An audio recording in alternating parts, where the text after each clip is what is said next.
Naam, ni wakati mwingine tena wa kupata mwendelezo wa simulizi yetu nzuri, simulizi ya Pumzi ya Mwisho.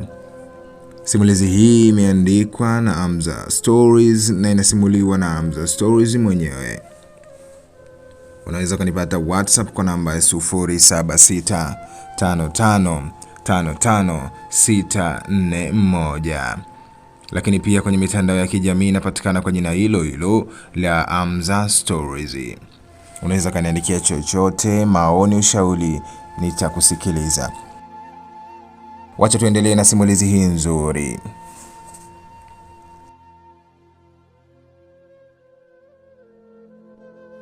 Nilipoondoka, hali ya Osman ilibadilika. Akakimbizwa hospitalini. Alikuwa mgonjwa, japo ugonjwa wake alikuwa hajausema popote zaidi ya kwa Dr. Simon. Nilipofika nyumbani, nilishangaa kwa hali ambayo ilikuwepo jana kati yangu na mama yangu. Nilistaajabu kumkuta akiwa ni mwenye furaha sana, tena akiimba nyimbo za kabila letu. Ni muda mrefu mama hakuwahi kuwa kwenye furaha namna hiyo. Nililazimika kumfuata na kumuuliza kulikoni. Alikuwa kwenye furaha sana. Nina furaha sababu maombi yangu yanaenda kutoa majibu muda sio mrefu. Nilichokiwaza kinaenda kudhihirika hivi karibuni, alisema mama akiwa bize. Mama, uliomba nini na ulikuwa unawaza nini? Nilimuuliza. Akasema, siku zote mama muombea mtoto wake na kumwazia aliyo mema. Ni furaha kwa mama kuona alichokiwaza kinaenda kutendeka kwa mtoto wake. Yalikuwa ni maneno ya mama yaliyonipa tabasamu, japo yalijaa mafumbo. Mimi ndiye mtoto wake wa kipekee. Niliwaza atakuwa ameomba nini au kuniwazia nini. Nilimuuliza, mama, unaniwazia nini mwanao? Akasema, yote yaliyo mema, mazuri na yenye uelekeo mzuri zaidi. Muda sio mrefu maono yangu yatadhihirika. Sikutaka kuendelea kumuuliza. Nilimwambia, sawa mama, nasubiria hayo mema, nipo chumbani kwangu, nilisema, kisha nilielekea chumbani kwangu. Tulikuwa tukiishi watu watatu tu, yani mimi, mama na mdada wa kazi. Hadi naondoka sikujua mama na Osman walikuwa wamewasiliana na kuambiana kuwa nilienda kwa Osman. Ila ndani ya moyo wangu nilihisi amani sana, sababu tayari nilikuwa nimemuomba msamaha Osman. Na pia nilikuwa nimeweka mambo sawa kwa mama yangu.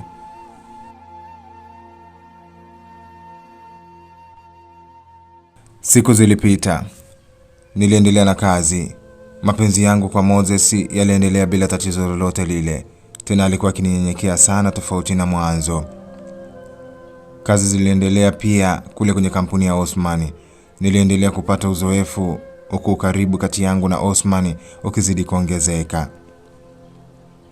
Osman alikuwa akiumwa sana, ila alikuwa akijikaza mno mbele yangu, ila sura yake ilionyesha wazi kuwa alikuwa akiumwa. Sikutaka kumuuliza sana, sababu kama ningekuwa na umuhimu wa kujua hilo, angelikuwa ameshaniambia muda mrefu.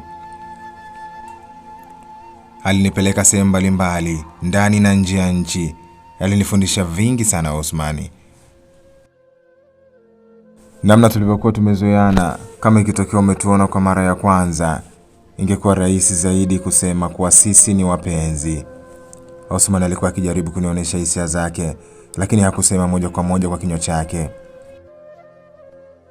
Nakumbuka siku yangu ya kuzaliwa, alinunulia gari nyingine aina ya Cadillac. Aliniandalia kila kitu kwa ajili ya siku yangu ya kuzaliwa. Nilimwalika Moses kwa sababu ndiye mwanaume aliyekuwa akinipa furaha. Mama aliniita pembeni akaniuliza, hivi Jacqueline, unatumia ubongo wako vizuri wewe? Aliniuliza kwa sauti ya juu, sababu tulikuwa kwenye kelele za muziki. Wakati huo watu walikuwa wakifika nyumbani kwetu kwenye hiyo sherehe ya siku ya kuzaliwa. Mama, nimefanya kitu gani kibaya mimi? Nilimuuliza. Moses amefuata nini hapa? Hii ni sherehe yako wewe. Osman amefanya kila kitu, bado unashindwa hata kumheshimu? Aliuliza mama. Ilinibidi nishushe mzuka wangu. Hivi mama, kwa nini tunaishi kwa kuhofia fulani atasema nini? Osman ni rafiki yangu na bosi wangu pia. Kuniandalia sherehe haimaanishi mimi na yeye ni wapenzi mama. Nitasherehekea vipi siku yangu ya kuzaliwa bila Moses? Nilimuuliza mama. Huyo Moses anajulikana na nani? Amekusaidia nini hadi sasa hivi kama sio kula pesa yako ambayo imetokana na Osman? Jacqueline mwanangu, hujui kilichopo kichwani kwa Osman na hujui kwa nini aliandaa hii sherehe yako ya kuzaliwa. Unaiona ile gari pale? Ile ni zawadi kutoka kwa Osman. Huyo Moses wako anaweza kukununulia japo pikipiki, mama alisema, na niliona wazi alikuwa amepaniki. Samahani mama, nilisema. Nilikuwa sipendi kumuona mama yangu akiwa katika hali ya kuhuzunika kisa mimi. Sawa, mwambie huyo Moses aondoke hapa kabla Osman hajafika. Osman ni mfadhili wetu, hivyo ni lazima tuheshimu hisia zake, mama alisema maneno ya mwisho kisha aliondoka pale. Aliniacha na mawazo lukuki sana, nikajiuliza maswali mengi ambayo sikuwa na majibu yake. Nikiwa nimesimama alikuja Moses akiwa ameshikilia glasi yenye kinywaji. Aliniuliza, mama alikuwa anasemaje? Nimeona kama mlikuwa mkigombana hivi. Nilimtazama Moses kisha nilitabasamu tu nikamwambia, hapana, kuna jambo alikuwa amenieleza ndio tukawa tuelewani, lakini usijali. Mlisema sherehe inaanza saa 1 usiku. Sasa inakimbilia saa 2. Anasubiriwa nani? Aliuliza Moses. Nilikosa cha kumjibu, mara zilisikika honi za gari huko nje. Wageni hao, hebu twende, nilisema, lakini Moses alinishika mkono, akanivuta pembezoni kwenye mnazi. Alitupa glasi pembeni akaanza kunila mate yangu. Nilishindwa kujizuia, nikajikuta na mpasapoti Moses. Eneo ambalo sisi tulikuwa tumesimama lilikuwa na mwanga hafifu sana. Wakati magari yanaingia, sisi tulikuwa busy kupeana mate pale kwenye mnazi. Bahati mbaya Osman aliangalia tulipo, japo hakunitambua kutokana na lile giza. Alikuwa ameingia na baba yake mzazi pamoja na mama yake mzazi. Zilipokuja kuwashwa taa zote ndipo tuliposhtuka tukaacha ule mchezo, ila mashine ya Moses ilikuwa imesimama. Tuligawana njia, mimi nilipita upande wangu na Moses upande wake. Nilipoona wazazi wa Osman nilishangaa sana, sababu wao walikuwa Dubai. Au ina maana walikuja kwa ajili ya sherehe yangu ya kuzaliwa? Au kulikuwa na jambo lililowaleta pale? Nilisimama kwa sekunde kadhaa kabla ya kujitokeza, huku bado mawazo akiwa yamenizonga kichwani kwangu. Sikuamini sherehe yangu ya kuzaliwa ihudhuriwa na bilionea mkubwa kama baba yake Osman. Nilipojitokeza sikuonesha dalili yoyote kuwa nilikuwa nimetingwa na mawazo. Nilienda kumsalimia baba yake Osman. Alikuwa akinipenda sana, na mara zote alikuwa akisema anatembea na kiungo chao, japo alikuwa akisema kama utani, ila ilikuwa ni kweli. Nilikuwa natembea na figo ya Osman. Tulicheka pamoja. Nilipogeuka nilikutana na mama yake Osman, naye alitabasamu. Tulisalimiana vizuri sana. Ilikuwa ni sherehe ndogo iliyobadilika na kuwa kubwa tena yenye heshima sana. Hadi watu tulioalika walishangaa. Walinionyesha mahali alipo Osman. Alikuwa amesimama na rafiki zake. Nilienda kumsalimia huku macho yangu yakimtafuta Moses alipo. Osman alinikumbatia kisha alinishika mkono huku akiendelea kuniuliza maswali hapa na pale. Punde shughuli ilianza. Mama yangu sikumuona kabisa licha ya kupepesa macho yangu huku na kule. MC wa shughuli aliniita katikati ya watu waliokuwa wamesimama. Nilitembea taratibu sababu nilivalia gauni refu lenye rangi ya dhahabu.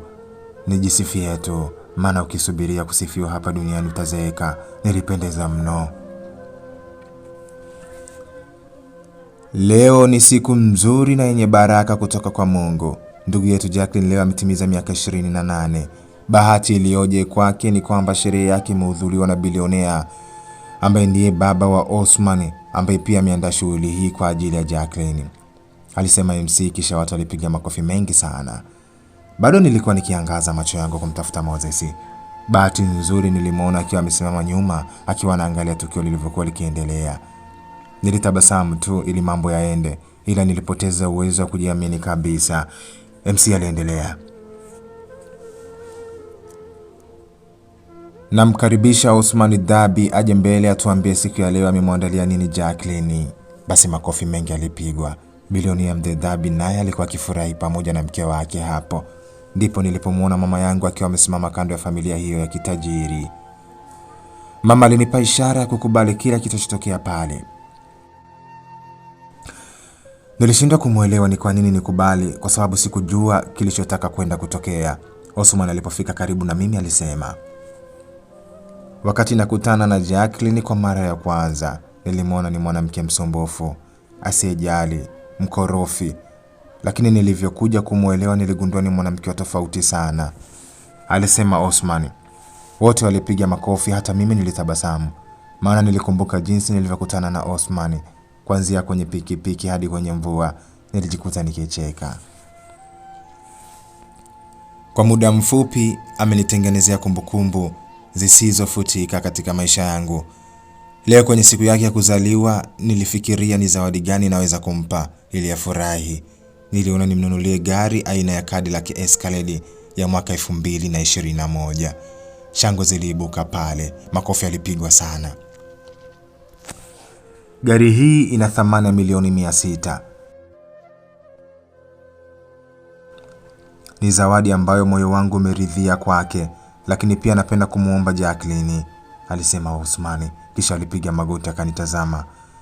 Nikaiona ishara kuwa anataka kunivika pete kidoleni. Nilishtuka nilipomwona akitoa pete kwenye mfuko wa koti lake la suti. Akasema, nipe ruhusa niwe mumeo Jacqueline. Maneno haya si rahisi mtoto akayazungumza mbele ya wazazi wake, lakini nimeshindwa kufikisha hisia zangu kwako. Nimeona leo ni wakati sahihi wa kufanya hivi. Nilimtazama Osman kama vile nataka kumuuliza maswali ambayo hata sikujua naulizaje. Nilipogeuza macho nilikutana na Moses, mama na wazazi wa Moses. Wote walikuwa kimya kusikiliza nitasemaje. Nilishiwa nguvu jamani. Osman alinishika mkono akawa ananivisha ile pete taratibu. Nilikuwa kama mgonjwa wa koma. Ghafla nilishtuka nikasema, hapana, siwezi, nilisema, kisha nilivua ile pete nikamtupia Osman. Watu walijawa na mshangao mkubwa sana. Chozi lilimbubujika Osman. Jacqueline, tafadhali fanya kwa ajili ya wazazi wangu na kuomba, alisema Osman. Siwezi Osman, siwezi kuidhurumu nafsi yangu, siwezi kuuza upendo wangu Osman. Unajua fika nina mtu wangu, nilisema. Watu walikuwa kimya sana kusikiliza maongezi yetu. Jacqueline, hili ni ombi langu kwako.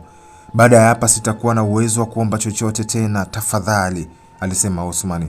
Kisha aliushika mkono wangu tena ili anivishe pete. Nilimsukuma kisha niliondoka pale. Nilikimbilia nje kabisa. Moses alinifuata huko nje. Tulichukua bajaji na kuondoka pale nyumbani. Nilipomsukuma Osman alianguka. Hali yake ilibadilika. Alikimbizwa hospitalini. Heka ilikuwa kubwa pale nyumbani. Watu walikuwa wakijiuliza kulikoni. Mzee Dhabi alihangaika kwa ajili ya mtoto wake. Muda mchache watu waliondoka pale nyumbani. Alibakia mama akiwa analia tu. Nami nilikuwa nikilia ndani ya bajaji. Sio kwamba nilikuwa simpendi Osman, ila tayari nilikuwa na mwanaume niliyempenda ambaye ni Moses. Nilikuwa nimeshabadilisha hali ya hewa. Nililia sana nikiwa ndani ya bajaji. Moses alinibembeleza hadi tulipofika kwake. Tukiwa chumbani aliniuliza, nini kinaendelea Jacqueline? Aliniuliza akiwa amekaa pembeni. Chozi lilikuwa likinibubujika. Nilimwaza mama yangu. Nilijua nimemkosea sana.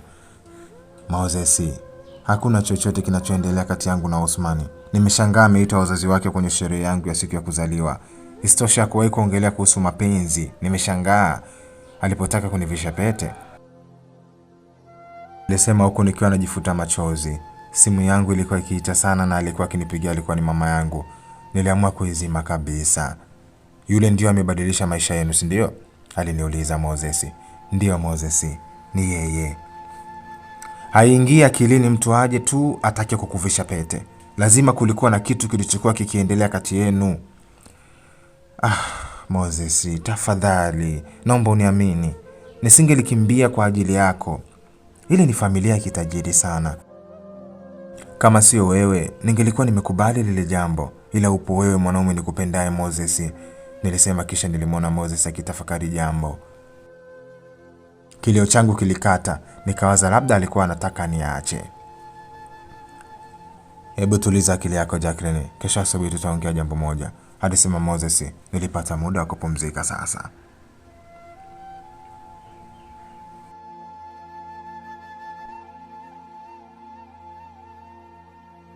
Maskini mama yangu hakulala, hakula chakula, alikesha kunipigia simu bila kupokea majibu yoyote yale. Usiku ulikuwa mwingi, ilimbidi aingie ndani. Usiku huo taarifa kutoka maabara zilisema hali ya Osman inaweza kuwa mbaya zaidi baada ya miezi miwili kutokana na figo lingine kufanya kazi kwa kiwango kidogo sana. Taarifa hii ilikuwa mbaya na isiyopendeza kabisa. Mzee Dhabi na mke wake walihuzunika sana. Walimuuliza Dr. Simon, kwa nini hukusema kabla ya Osman hajachukua uamuzi wa kuondoa figo moja? Ilikuwa ni sauti yenye maumivu sana iliyotoka kwenye kinywa cha bilionea Dhabi. Niliongea naye mzee kabla ya kuchukua uamuzi huo. Cha ajabu, alimuhamisha mgonjwa na kwenda kufanya upasuaji India. Aliniomba nisiwaambie chochote kwa sababu alikuwa na uhakika wa kupata figo haraka iwezekanavyo. Tukio lililotokea leo sio tu limeleta mshituko, bali mfadhaiko mkubwa ndani yake, alisema Dr. Simon. Chozi lilimbubujika mama yake Osman. Alikuwa ndio mtoto wao wa pekee, hawakubahatika kupata mtoto mwingine. Laiti kama mioyo ingekuwa inahamishika, basi ningehamisha moyo wa Osman. Mara zote tuliamini tukimpa pesa nyingi mtoto wetu itampa jeuri ya kuondoa mapenzi katika moyo wake, lakini Osman amekuwa dhaifu sana linapokuja swala la mapenzi. Mzee Dhabi alimtuliza mke wake. Dokta, inahitajika huduma gani kwa mtoto wangu? Hospitali gani duniani? Pesa kiasi gani? Nipo tayari kutoa nusu ya utajiri wangu kwa ajili ya Osman, alisema Mzee Dhabi. Dr. Simon alimwambia Mzee Dhabi, unaweza ukapata figo, ukapata kila kitu, lakini huwezi kuondoa mfadhaiko alionao mwanao. Kitu cha kwanza ni kumuondolea mfadhaiko Osman.